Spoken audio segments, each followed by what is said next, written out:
Good morning, ma. Today in ortho disorders in children, let us see some of the disorders.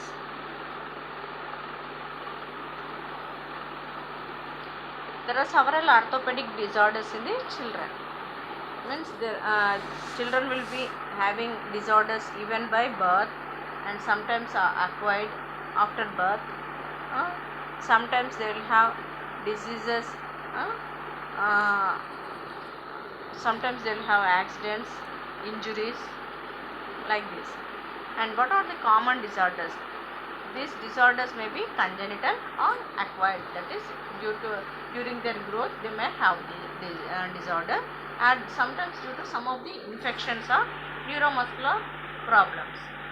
The most common diseases are common that is osteoarthritis, rheumatoid arthritis, and usually the tunnel syndrome, cubital tunnel syndrome, lateral epicondylitis and medial epicondylitis, and carpal tunnel syndrome, ligament injuries to the knees, and torn meniscus. These are the commonest diseases. Usually you see mostly osteoarthritis and rheumatoid arthritis and cubital tunnel syndrome and carpal tunnel syndrome and lateral epicondylitis and medial epicondylitis, and ligamental injuries also you can see near the knee. And what is pediatric orthopedics? Usually orthopedics means we know it is a disease with the which is with the muscular system, muscles and bones. What is pediatric orthopedics means? It is nothing but it is a branch of medicine which is used in the treatment of for the children's joints, muscles and bones.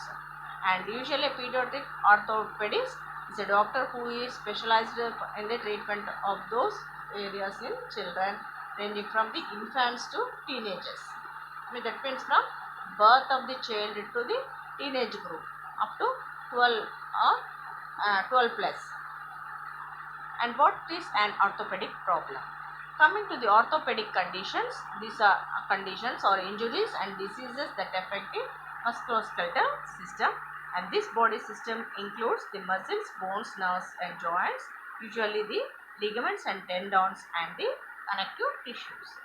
Here the damages, you can see the damages of the tissues and some other associated structures due to any disease or an injury.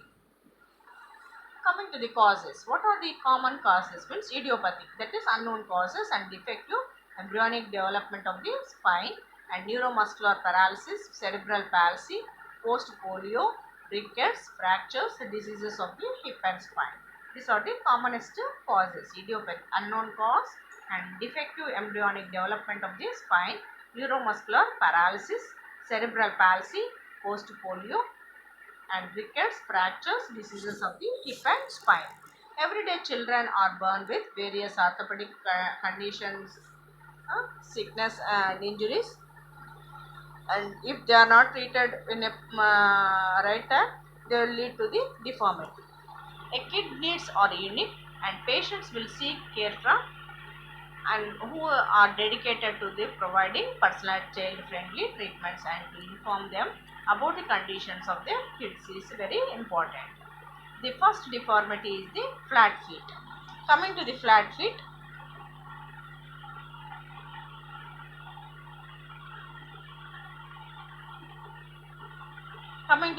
feet, most of the children are born with a very little arch in their feet. As they grow and walk, and the soft tissues along the bottom of the feet which gradually shapes the arches of the feet. Children with flat feet don't develop an arch until around 5 years or older, and some of them never develop an arch. That means flat feet means they will not, every feet will have an arch. If you see, if you clearly observe, your feet will have an arch in between. But here flat feet means they will not have arch, or very small arch will we can see.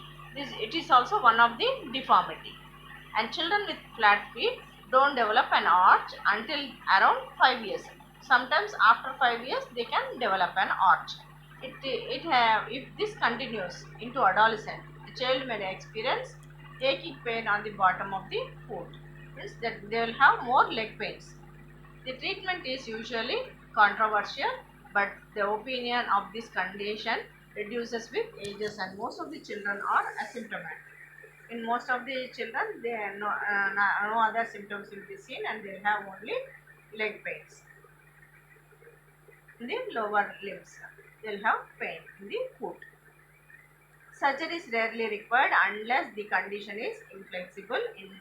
And the researchers usually prove that barefoot running and barefoot walking is a good thing for these flat feet, and it decreases the chances of suffering an injury, and that supports significant changes in the way of foot is supported and when making contact with the ground.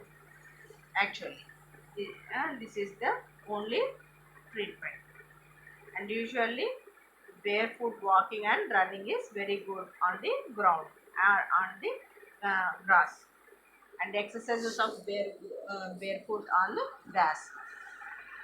The mechanical behavior in the lower extremities together with an excessive transversal movement of the ankle appear to be closely linked to the development of the chronic injury. And coming to the second one, it is in and out toeing. You know the toe. Usually the toe is straight, but sometimes in some of the children, the toe is either it may be inside or it may be flexed out. In and out toeing are very common in children, and it may appear during various times of childhood development. The feet turn inward or outward instead of pointing straight ahead. It is also referred to as pigeon toeing, and it is noticed by parents right from the moment the child starts walking. But the truth is that the condition can appear anytime from different reasons also. Even due to if the children are wearing tight shoe for a long period, also they will have this in and out toeing. You can see mostly in toeing if the shoe is very tight. And if the child falls down and if it is not treated properly, they will have out toeing. And you can see curved foot also, and sometimes twisted shin or twisted thigh bone also. These conditions can occur by their own in association with the orthopedic problem.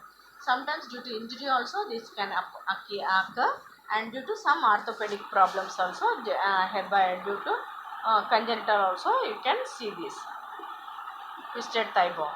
In the past, the treatment for this kind of orthopedic conditions was supposed to go through complex shoes, braces or cast. This can be corrected by having complex shoes, braces or cast to correct the deformity, and usually it can be corrected.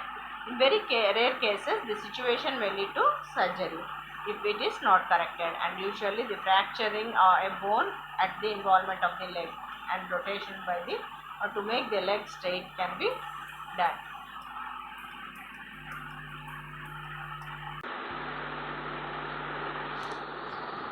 Hello, ఎవరండి?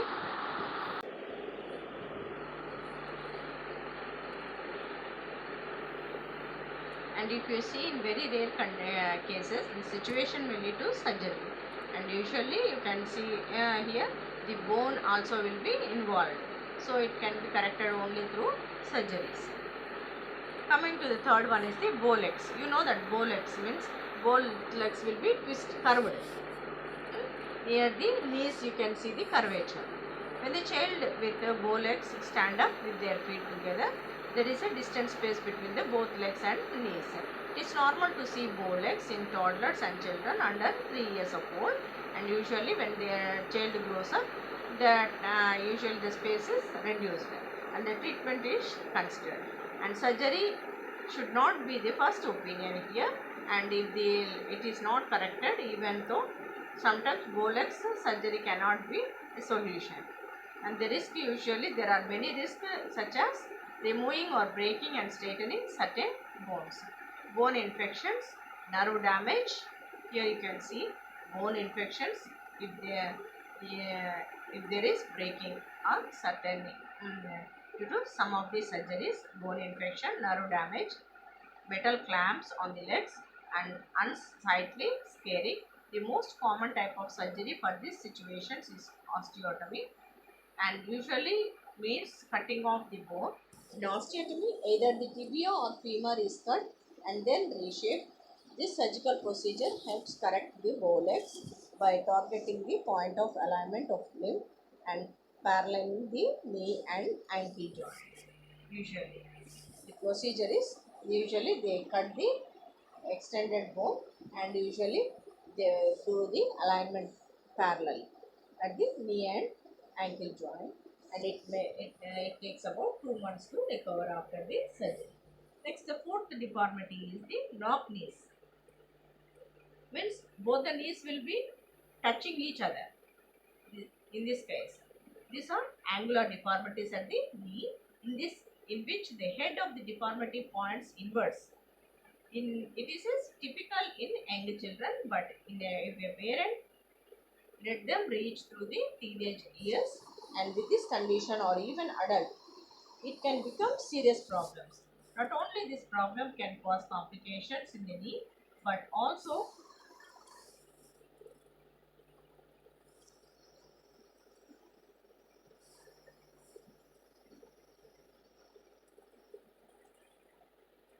not only this problem can cause complications in the knee, but it also causes a great deal in embarrassment also for the children, and it is very difficult for them to walk or run with these knock knees. A kid with knock knees has a large gap with their feet when they are standing with their knees together, and it can become more obvious at the age of 4, and if they can develop later in childhood or don't improve with age, can sometimes be related with primary vein problems. Next one is the toe walking. Means the child walks on the fingers. Toe walking refers to the walking pattern where the child walks on the balls of their foot and there is no contact with the heels and on the ground. Heel and ground. When children start walking, they try different foot positions, but around 2 years old, they should walk with their feet on the ground, and on the most of the times, this isn't sometimes something to be considered. And most of the children who did toe walking stopped doing it at around 5, and most toe walkers they usually develop psychiatric problems. And kids who spend their time walking on the toe can develop stiffness, tightening, and pain in their Achilles tendon, which can be treated with physical therapy and stretching exercises. As a previous condition, it is a rare to put a kid into surgery. Then this toe walking can be reduced after 2 years also. When the child is uh, walking, usually if the child is growing after 2 to 5 years, usually toe walking will reduce. When the child starts running, problems with bone development resulting from lack of vitamin D and calcium, known as rickets, and excessive pressure on the knees, and injury or an infection affecting the knees or leg bones. These are the due to genetic causes. It may appear as a child. It may appear as child growth, and usually parents should be told that they have to wear they should have the adequate specific treatment to the knock knees, and usually special exercises for these children, and surgery also if necessary they have to undergo.